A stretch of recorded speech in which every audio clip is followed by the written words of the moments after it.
Mr. Lee here, your friendly neighborhood media arts teacher, and here we are in week 4 of virtual learning. For those of you that aren't Huntsville Virtual Academy, or HVA as we like to call it, we'll be back in the classroom very soon, and I look forward to that. But until that time, we're going to continue learning all that we can about filmmaking. So we'll be moving on to part 3 of our Studio Binder tutorial series today, and we'll be using these Studio Binder tutorial videos throughout the year. They're very well produced. They've got great examples and great explanations.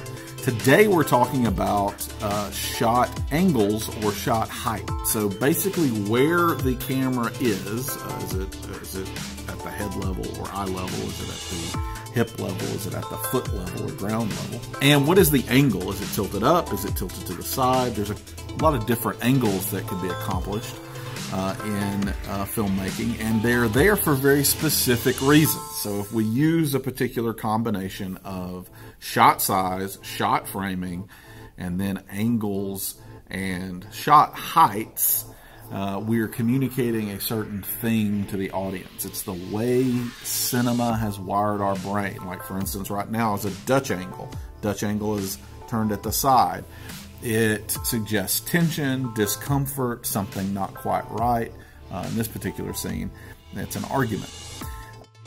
So what are these angles used for?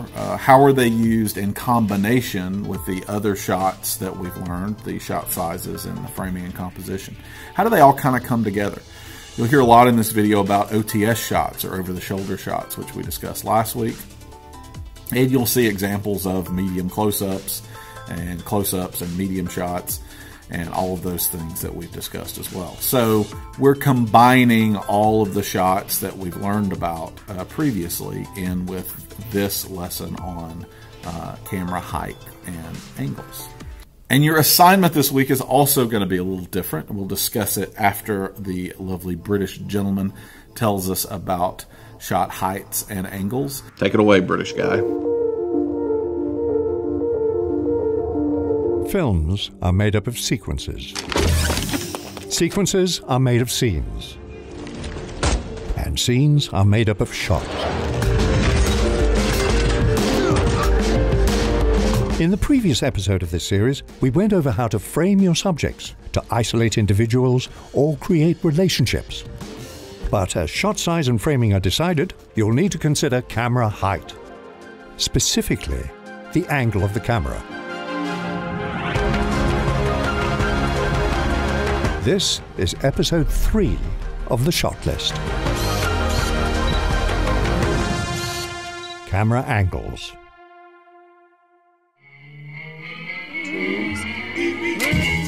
If shot size and framing are used to isolate what we are looking at, camera angles are all about how we are meant to perceive them. That adds yet another layer of meaning to every camera shot. We'll be looking at 9 different types of camera angles. As we cover each camera angle and technique, we'll be filling out a shot list using Studio Binder that you can download and reference. Now, let's begin with our first camera angle, the low angle. Any shot that finds itself below a subject's eye line, looking up at them, is a low angle shot.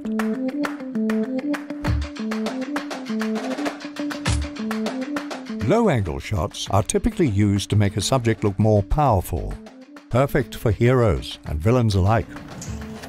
The degree can be subtle or extreme. Low angles are not confined to human subjects like in 2001, but the effect is the same. Let's look at the scene. Man, that lousy Mufasa. Man, I hate lions. So pushing and hairy. And man, are they ugly. Oh, surely we lions are not all that bad. Oh, Scars, just you. Consider this low-angle shot of Scar. Everything about this shot spells villainy. The color, the smoke, the darkness, the expression. But it is the low angle that brings it all together. For more on the low angle shot, check the description for our video where we break down how to use a low angle in more detail. Up next, a complementary angle often paired with the low angle. the high-angle shot.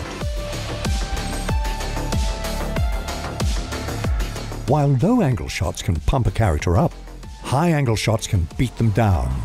You will rise from the ashes! High and low-angle shots are often paired in the same scene to heighten the imbalance of power between subjects. High angles are typically used to diminish a character, making them appear weak or vulnerable. An extreme variation of the high angle is the aerial shot, typically used to establish environments, cities, landscapes, or to present characters moving through a larger world. Starborn, you're 3 headed northeast. What, did you stop for drive-through? For a rather extreme example of a high-angle shot, we look to the Avengers. A powerful hero needs a powerful villain. And what better way to challenge our muscle-bound protagonists than a threat that dwarfs them? In the description, you'll find a link to our high-angle video essay where we break down how to use this towering shot to convey narrative or character details and elicit a viewer's emotional response. When high angles approach 90 degrees above the subject, they become the overhead shot. An overhead shot, also known as a bird's eye view or a God's eye view, finds the camera directly above the subject, shooting straight down. Overhead shots are great for showcasing complex movements, and they could suggest a connection to the divine, or to capture the horrific details of a crime scene. Consider this moment from The Master.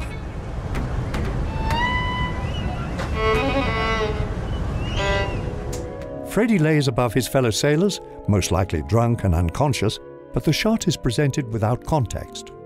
All we see is a character who is disconnected, in more ways than one. And now, an angle that puts us off balance. The Dutch angle. The Dutch angle shot skews the horizontal axis of the frame for an off-kilter image that produces a variety of effects. A Dutch angle can create a sense of unease, mania. Back, Jim, back. If you don't buy things, toilet paper, new cars, computerized blenders, electrically operated sexual devices, stereo systems with brain... terror, or bewilderment. You're worried about me. Why? A Dutch angle can also be used to magnify tension. Fight the power! Fight the power! Fight the power! In Do the Right Thing, director Spike Lee uses Dutch angles to intensify the vitriol between embittered characters. Get that jungle music off! We ain't in Africa! We ain't gonna be about jungle music! We ain't gonna be about Africa! As the racial tensions rise to a boiling point, so does the angle of the tilt.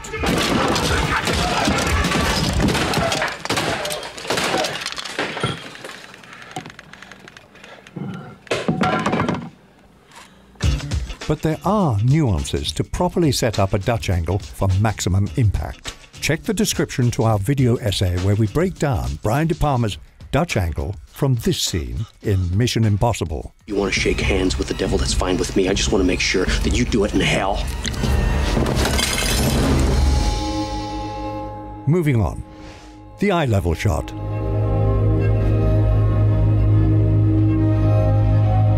Shooting an eye level is perhaps the most commonly used camera height. For the audience, it is the most natural height to regard a character. An eye-level shot doesn't impose judgment on a character in the way a high or low-angle shot does. But that doesn't mean it can't be engaging or dynamic. An IPO is an initial public offering. It's the first time a stock is offered for sale to the general population. In The Wolf of Wall Street, Jordan Belfort delivers this monologue straight into the camera at eye level. Look, I know you're not following what I'm saying anyway, right? That's okay, that doesn't matter. The real question is this: was all this legal? Absolutely f***ing not. The eye-level shot, along with breaking the fourth wall, creates an instant connection to Jordan and his scheme. Oh! For more on the fourth wall, check the description for a video essay on how it can be used to create an instant rapport with your characters. Now, if we drop just a little below the eyes, we land at our next camera height, the shoulder level shot. If eye level is the most common and neutral shot height, then shoulder level is the runner-up. The lower position gives the illusion of a slightly low-angle shot without its heavier connotations. Shoulder level shots are often used during conversations and frequently become an over-the-shoulder shot, or OTS. They can also emphasize a height difference, which translates visually to a power difference. Whoa! Damn! In a romantic situation, the barely upturned eye line can enhance an affectionate glance. In our OTS video, we break down this scene from Westworld. In the beginning, I imagined things would be perfectly balanced. To illustrate how camera placement can connect or disconnect your characters. On to our next camera angle. The hip level shot. The hip level shot can be found in every genre, but it makes its home in the Western, often in conjunction with a cowboy shot, which we covered in episode 1, Shot Size. The principal reason for this is because gun holsters rest at hip height. Let's look at Sergio Leone's The Good, the Bad and the Ugly.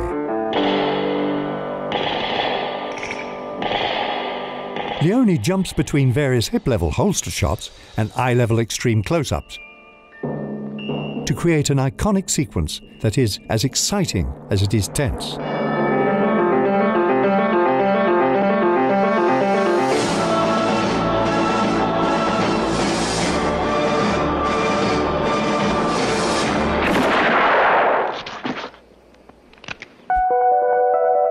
Just below the hips is our next camera height, the knee level shot.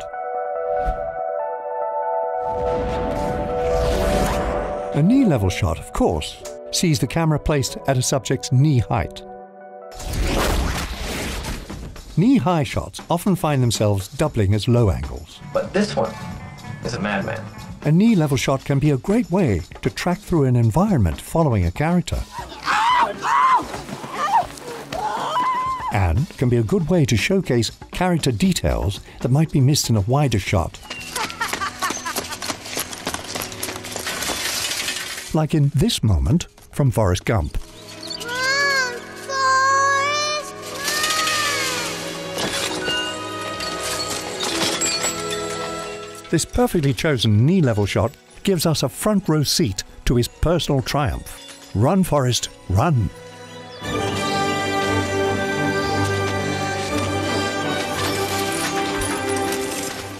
Now, our final category, the ground level shot. A ground level shot finds the camera placed all the way down on the ground, or sometimes even slightly below ground. Ground level shots often double as low angles if there is any degree of upward tilt. Shooting from ground level can be a stylish way to track a character's movement through a scene, or to capture details within the setting. The Shining features one of the most iconic ground-level shots of all time.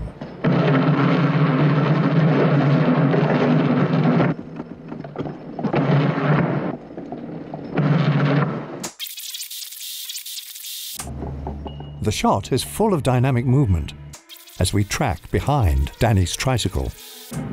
The iconic carpet pattern and engrossing sound design keep us intrigued by this lengthy shot. It's haunting, even before we get to room 237.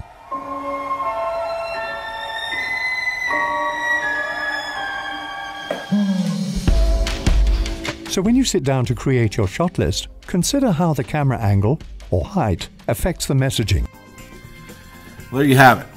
Camera angles and camera height. Incredibly effective if you want to communicate certain things to the audience.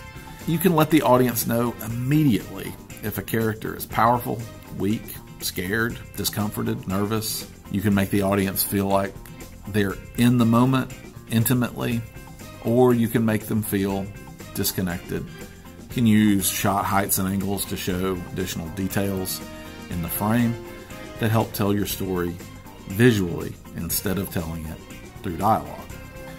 So in this week's assignment, we're going to be doing a little bit of analysis. In previous assignments, we've just been recreating shots, but in this particular assignment, you're going to do analysis of films and TV shows that you have indeed watched.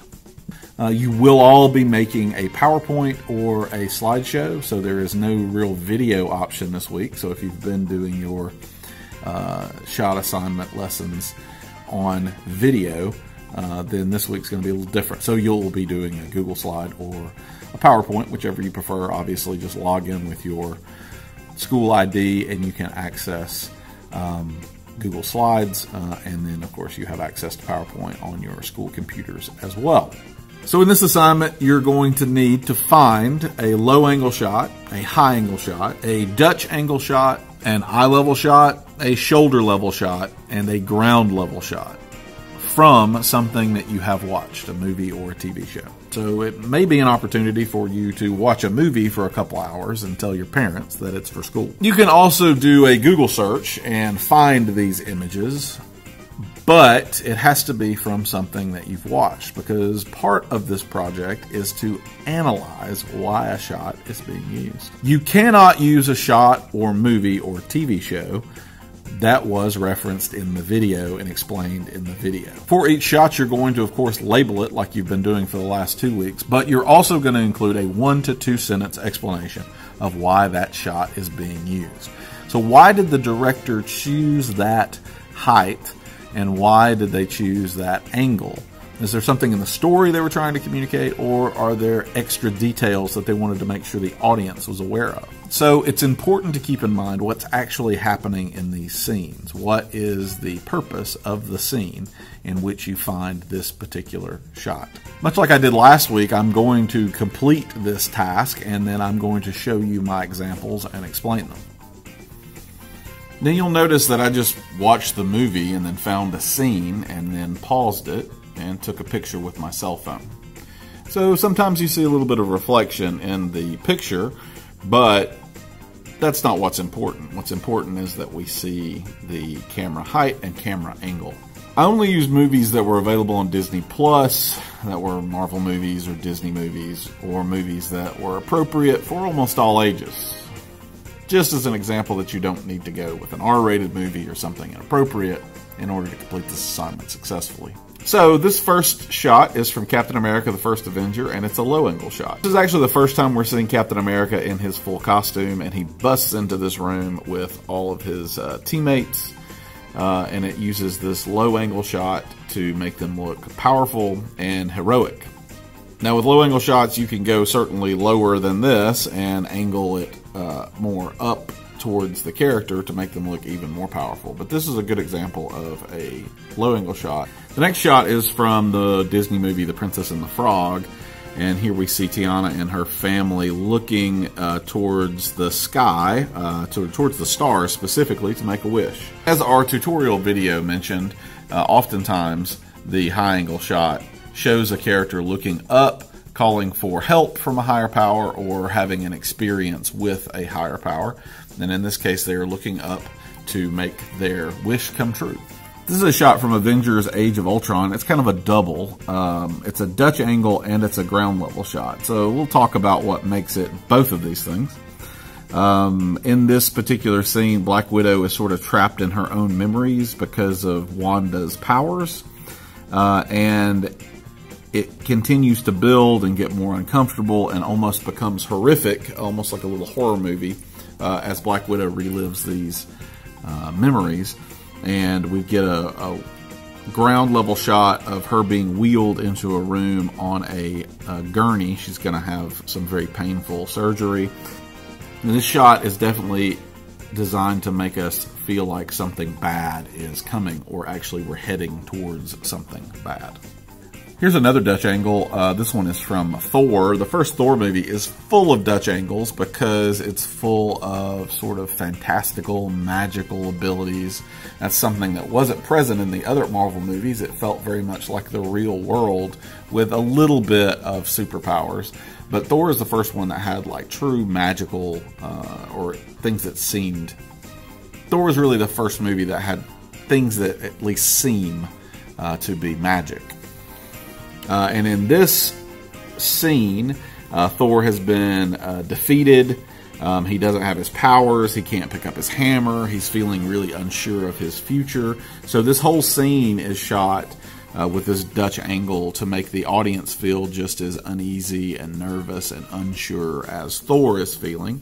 But this moment that I captured in particular is right after Loki just sort of magically appears in the room. Again, that supernatural effect is really enhanced by the Dutch angle. And one more Dutch angle from the movie Thor. This is an establishing shot that is done in a Dutch angle. There's a couple of these in Thor. And what these angles are communicating is that something just isn't quite right. Oftentimes a Dutch angle just means something weird is happening.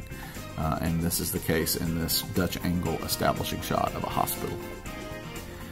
This is a bonus shot I threw in. You don't actually have to give me an example of an overhead shot, but I found this one as I was watching the first Avenger for some of my other examples. And I thought it was a good example of an overhead shot. Overhead shots are used a lot when there's like a medical procedure, someone's laying on a table. There was an overhead shot of Black Widow being wheeled to that surgery that we saw earlier. There's some overhead shots that are just like this in Doctor Strange because, of course, he's a surgeon. So in this shot, Steve Rogers is strapped to this very strange medical device that's going to turn him into a super soldier, but he's not sure it's going to work. And you can see by the look on his face that he's nervous. It lets you see kind of the details of the weird machine device that he's strapped to. So you don't have to have an overhead shot, but if you do and you explain it and analyze it, as I have done, then you will receive bonus points on this or any other assignment, including your test. So if you didn't do so well on the test and you want some bonus points, then you can throw in a couple extra slides. This is a really good eye-level shot from Remember the Titans. It's also a dirty single, which is something we talked about last week. You can see a little bit of Coach Boone in the right-hand side of the frame, but you can't see him clearly, so it's not a two-shot. It is a dirty single.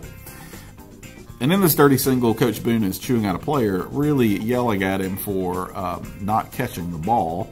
And the purpose of the scene is to sort of put you in the position of the players. You can see how hard Coach Boone is being on them, but of course, we know that he's doing this for a very specific reason. But this is making you emotionally connect with the player. Shots like this are designed to make the audience feel like they are there, like they are intimately witnessing this moment. This is a shoulder level shot from Captain America: The First Avenger, but it's also a slightly high angle. It's nothing terribly dramatic. There are certainly much more dramatic high angles that we saw earlier in this presentation, but this is there for a very specific reason. You were supposed to be able to tell that Steve Rogers is quite a weakling, especially when compared to his best friend Bucky.